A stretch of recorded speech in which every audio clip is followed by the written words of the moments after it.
So as you guys know, Season 7 is nearly here for Battlefield 2042, and there's this huge controversy on this one change that's going to be happening. I guess it's a multiple change, but it hits every single weapon in the game. And I don't know how you guys feel about this, but I don't see a big difference. In fact, I think even if they changed this and didn't say anything about it, nobody would have ever noticed. But basically, Battlefield played around with the weapon recoil. They didn't really change the recoil, they just added visual recoil. So there isn't a change to the recoil, but just the gun shakes differently, and you gotta see it.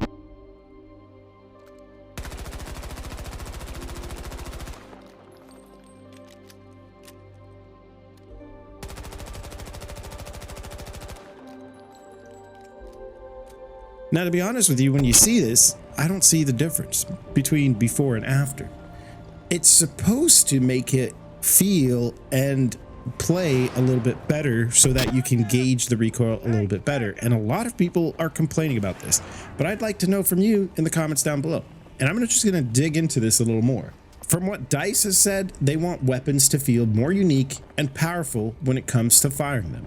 As such, they have made changes to how visual recoil is handled within the game and tuned them to the vision for each weapon. And apparently these changes are going to be more subtle to some of us while being more apparent to others. I don't know what that line means. Like, what, the pros are going to feel it more? The guys that don't play as much aren't going to notice? I really don't know what that line means. It's an effort to create a more vivid firing experience, which will provide more visual emphasis on the weight and power of weapons as you fire while aiming down sight. Going forward, they hope these changes will now provide distinct characters to each weapon's gameplay and visual expectations, while also ramping up the immersive experience without impacting gameplay viability.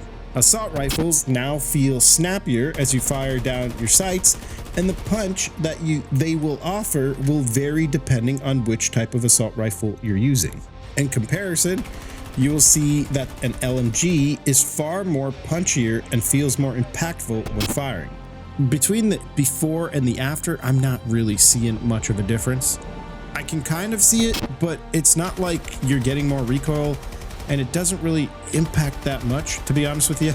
Like, I've looked at this like 5 times and I'm still not seeing. Like, to put it simple for you, it's to the point of where I just probably would not have noticed they changed this if they said nothing about it. But to carry on, this change also extends to submachine guns. And once you get to grips with these changes, once Battlefield 2042 Season 7 lands, you will notice that there are distinct behaviors not only on per weapon archetype basis, but on per weapon basis too. They want to hit the sweet spot and are looking forward to feedback on how this plays for us. To be honest with you, I don't really notice the difference. I will say that I have noticed between, say, different battlefields.